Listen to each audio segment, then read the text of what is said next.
नमस्कार। आज हम बात कर रहे हैं थिंक एंड ग्रो रिच के हिंदी सारांश से निकले कुछ बहुत ही दिलचस्प विचारों पर। हमारे पास इसके लिए आप जानते हैं एक वॉइस ओवर स्क्रिप्ट और कुछ ब्रीफिंग नोट्स भी हैं और ये सब इशारा करते हैं कि भाई हमारी सोच में ही सफलता का राज छिपा है। और देखिए, सबसे बड़ी बात जो सारे इन सब का वो बहुत सीधा है। अगर तुम सोच सकते हो तो पा सकते हो।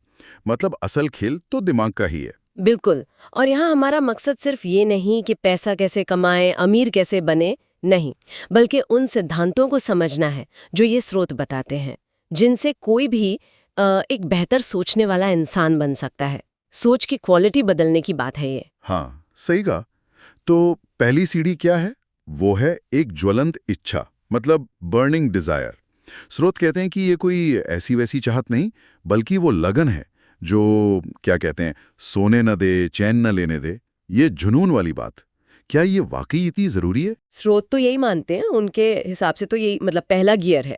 हम्म। और इसे हकीकत बनाने के लिए नेपोलियन हिल की सलाह भी बड़ी ठोस है। हम्म। वो कहते हैं, अपना लक्ष्य साफ तय करो, उसे लिखो और फिर रोज सुबह शाम उसे जोर से पढ़ो, ऐसे जैसे कि वो सच हो चुका है। अच्छा। हाँ, ये सिर्फ पॉजिटिव थिंकिंग नहीं है, हम्म। ये एक तरह से अपने सबकॉन्शियस माइंड को सीधा ऑर्डर देने जैसा है। उसे यकीन दिलाना है। दिलचस्प और दिलचस्प।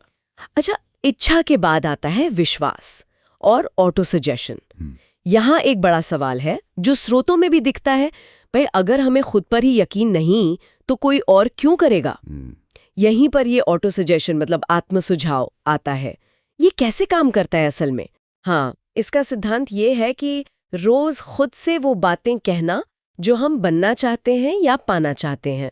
जैसे, मैं कामयाब हो रहा हूँ या मेरे सपने पूरे हो रहे हैं। स्रोत बताते हैं कि ये सिर्फ खोखली बातें नहीं है।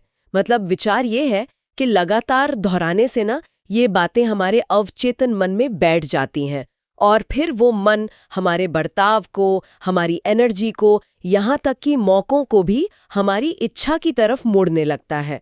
ये विश्वास को मजबूत करने का तरीका है।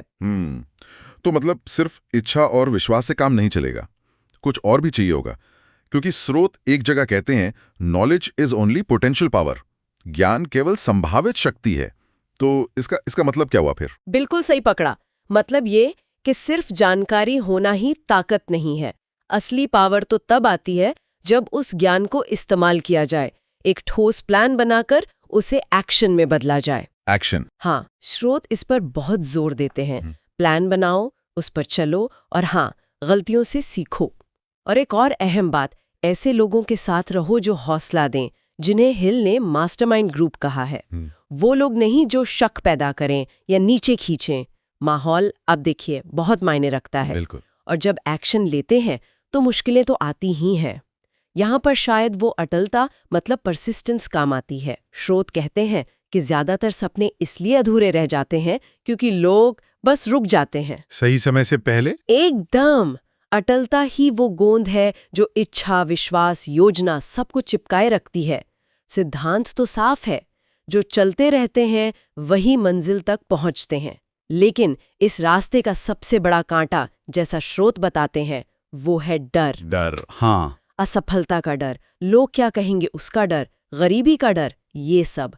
हिल तो इसे सबसे बड़ा दुश्मन कहते हैं। ये सुनना कि डर सिर्फ मन का भ्रम है, ये सुनने में तो अच्छा लगता है, पर क्या स्रोत इसे तोड़ने का कोई प्रैक्टिकल तरीका भी बताते हैं, खासकर जब डर बहुत हावी हो रहा हो? देखिए, स्रोत सुझाते हैं कि पहला कदम है डर को पहचानना।